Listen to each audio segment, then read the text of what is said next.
Qu'est-ce que l'anulingus? L'anulingus est l'action de stimuler sexuellement l'anus d'une personne en le léchant ou en le suçant. Cette pratique est populaire parmi les couples d'hommes homosexuels, mais elle est pratiquée par des personnes de toutes les orientations sexuelles et de tous les sexes. L'anulingus est-il douloureux? Comme pour tous les actes sexuels, l'anulingus ne devrait pas faire mal, à moins qu'un niveau contrôlé de douleur sans danger ne soit prévu. La communication avec votre ou vos partenaires est essentielle pour s'assurer que chacun est consentant et à l'aise dans n'importe quelle situation sexuelle et que chacun obtient le maximum de plaisir possible en mangeant ou en se faisant manger le cul. En ce qui concerne le jeu anal en particulier, et là où les premières fois que vous l'essayez, il est très important d'y aller doucement et de dire ce que vous aimez ou ce qui vous met mal à l'aise. Les fesses sont une zone sensible avec de nombreuses terminaisons nerveuses et doivent être traitées avec soin. Comment faire l'anulingus avec quelqu'un? Cela dépend beaucoup de vous, de ce que vous aimez et de ce que votre partenaire aime. Il est habituel d'utiliser les lèvres et la langue pour stimuler l'extérieur de l'anus et la zone environnante. En procédant étape par étape, vous pouvez évaluer ce que votre partenaire aime et n'aime pas, en alternant la stimulation douce de l'extérieur de l'anus et l'exploration de l'intérieur avec la langue. Demandez à votre partenaire s'il aime ce que vous faites, si vous êtes celui qui donne, ou dites-lui si vous aimez ou n'aimez pas une sensation que vous ressentez. Ainsi, vous profiterez tous deux au maximum de votre nouveau passe-temps. Et qu'en est-il de la technique de l'anulingus? La technique de l'anulingus dépend de la personne, de la sensibilité de ses fesses et de ses goûts. L'essentiel est que les deux parties soient aussi détendues que possible et se sentent aussi confiantes que possible dans leur position. La position, qui permet à votre partenaire d'accéder à vos fesses, est assez importante ici. Le receveur peut s'allonger sur le ventre, les joues écartées, ou s'agenouiller, ce qui lui permet de garder un peu de contrôle si les choses deviennent un peu trop intenses, tout en permettant au donneur d'avoir un accès clair à l'ouverture. Essayez différentes techniques, différents niveaux d'intensité de l'anulingus, alternez les profondeurs de pénétration à l'aide de la langue et évaluez ce que votre partenaire aime à travers les sons qu'il émet et ce qu'il dit. Travailler autour du trou de votre partenaire est un bon point de départ, tout en étant doux. Cela vous permettra non seulement d'évaluer ce qu'il ou elle veut, mais aussi de vous sentir bien avec lui ou elle. Ensuite, si vous voulez utiliser votre langue pour stimuler plus loin à l'intérieur, il sera plus détendu et vous serez en mesure de dire comment il aime se faire manger le cul. Vous ne décevrez pas votre partenaire de jeu. Comment puis-je m'assurer que tout est propre en bas pour l'anulingus? Il y a plusieurs étapes pour s'assurer que vous êtes propre et prêt à partir quand il s'agit de l'anulingus. Vous pouvez prendre des mesures supplémentaires non seulement pour vous nettoyer pour votre partenaire, mais aussi pour vous assurer que vous êtes suffisamment confiant pour vous détendre et profiter de votre expérience de l'anulingus en sachant que vous sentez et goûtez très bien. Douche, il n'est probablement pas nécessaire de le préciser, mais un bon gommage de la zone de l'anus et de ses alentours vous permettra de sentir bon et d'avoir un bon goût. Il est préférable de ne pas utiliser de savon à forte odeur autour des fesses pour éviter les irritations et autres problèmes, mais évitez également d'utiliser des sprays ou des huiles à forte odeur après la douche. Vous ne voulez pas que votre partenaire ait à goûter votre eau de Cologne lorsqu'il vous touche, même si elle vous fait sentir très bon. Douche, il va sans dire que les germes et la saleté peuvent se propager pendant les jeux bucco-anaux.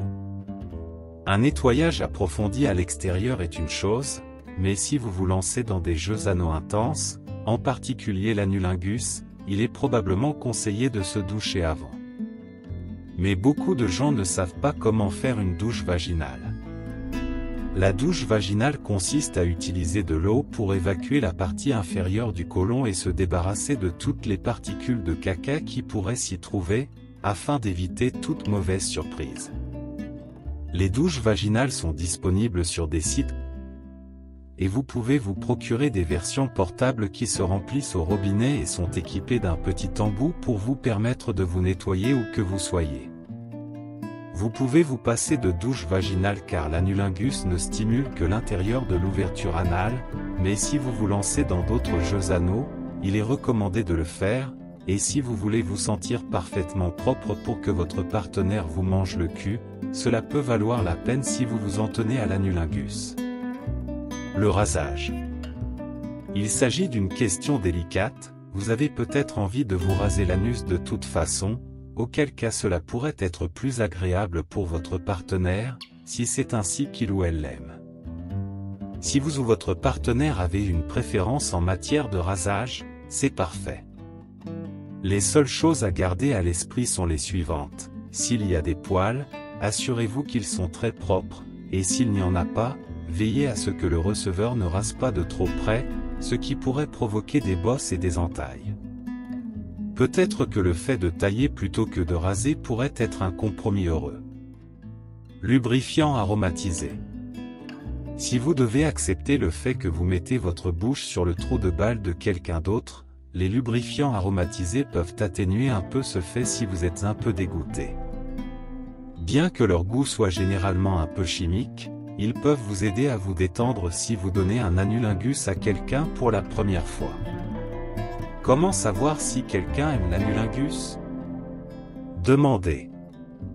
Le plus important, c'est de parler à vos partenaires ou partenaires potentiels.